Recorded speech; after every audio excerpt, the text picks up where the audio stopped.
Anong kailangan pa niyo siya papasahon o clearance kay para makuha niya yung sweldo? Twice a month kung magsweldo sa isa ka bulan, ibig sabihin sa isa ka bulan, kaduha mo magsweldo. Dapat, gahapon ting sweldo, nganong dili pa man yung ihatag ang iyang sweldo, nganong kailangan pa man niya magpasa o clearance. Kita mo sa sitwasyon sa tao? Kita mo, ani? Wala, gawin mo yung mga konsiderasyon sa tao, gawin mo yung mga ulo. Dapat unta ka mo mga taga-HR sa KCC, ha? Nga na yung sitwasyon sa tao. Ni adto siya dira, grabe kalayo ang sarangani to Jinsan, sacrifice na mo nga mo adto mi kay para makuha ra na niya. Wala man na muna ang kinakinahanglan ka ng unsa man sa kahalaga o sa kalako. Ang amo lang ginahatag na mo ang gusto sa mo ang igsuon kay tungod nga mo na niya ang sitwasyon. Pabalikon pa mi niyo sa March 4 and then pasa og clearance and then kano sa pa to makuha tong sweldo. Kano sa pa to siya makuha og pila pa ka adlaw. Nya pananglitan og di na siya kaabutan na siyang mga day. Dili na siya kaabutan ang mga adlaw. Unsaon nilang to iyang sweldo iyang hinakuan, ibulsa na lang ninyo. Pag tunga-tungaon na po ninyo, dapat maluoy yung tamo kay ingani ang sitwasyon sa tao. Ikaw nga taga-HR ka, kakita ka sa mga ganyan sa gawas. Nga namin dito naglingkod, may kakita ka sa sitwasyon sa buang manghod. Pero wala din kay konsiderasyon sa tao. Napansin mo mag-resign, unta ka, bugog ka, wala kay utak. Wala kay utak, wala kay kasing-kasing. Unta kung nakaigsuon nga maingani unta, kay para mapili mo ugod sa kasakit. Wala kay bugog yung pagka-HR.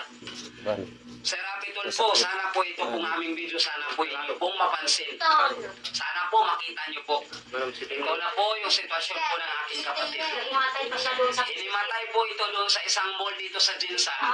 Doon po ito hinimatay. Doon po ito nag-umpisa. Kaya po nagkaganito na po yung sakit niya. Ni po isang gamot, ni isang tableta, ni isang paracetamol. Wala pong binigay po sa kanya. Basta na lang po na pinauwi, ni kahit isang gamot, wala pong binigay sa kanya. Pagkatapos po kanina po, bumalik kami doon sa mall kasi po, sabi po sa akin ng kapatid ko, binubulong-bulungan niya ako. Hindi na po maano yung bungangan niya. Binubulong-bulungan niya po ako kahapon pa. Nakukuha niya daw yung sahod niya kasi sahod daw po nila kahapon. Ngayon sabi ko, wala pa tayong pera, wala po tayong sasakyan. Sabi ko, bukas na lang. Ngayon po, may isang driver na nahawa po sa amin, pinasakay kami, papunta doon sa mall. Nakukuhanin sana yung sahod niya. Ni pisong duling, wala pong inabot sa kanya. Wala pong pakialam ang mga HR nila.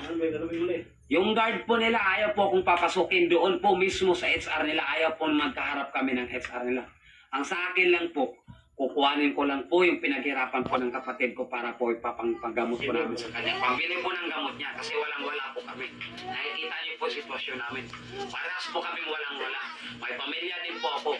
Sinakripisyo ko po yung pagtitinda ko po doon sa Davao po para po bantayan po ang kapatid ko.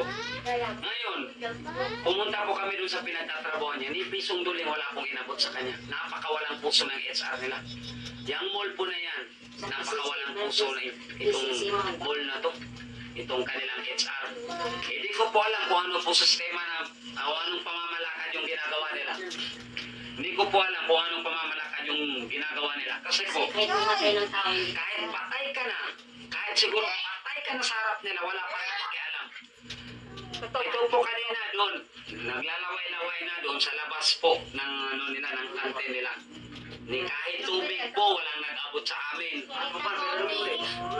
Yung iba po, minsan, may nakita pa po ako, nagtatawanan pa yung iba. Hindi ko po alam kung masyado na po ba silang mayaman o talagang maliit na tao lang po tingin nila sa amin. Hindi dapat gano'n, dapat po parehas.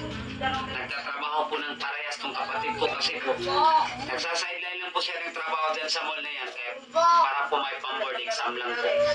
Kasi nakapag-usap po ng pag-aaral. Ngayon po, ganito yung ginagawa nila sa amin.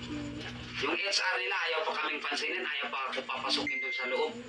Gusto ko sana kausapin yung HR nila, pero yung guard nila, hinaharangan kami. Yung guard nila doon, ayaw ko papasukin doon sa loob. Siguro magkasabwat yung guard pati yung HR nila. Kasi alam din ang masakit na yung kapatid ko, ayaw ibigay yung sahod. Papabalikin pa siguro sa March 14. Kahit paano, pag di naabutin ng March 14 to, ibig sabihin, yung sahod ng kapatid ko, kasi hindi naman namin makukuha yun.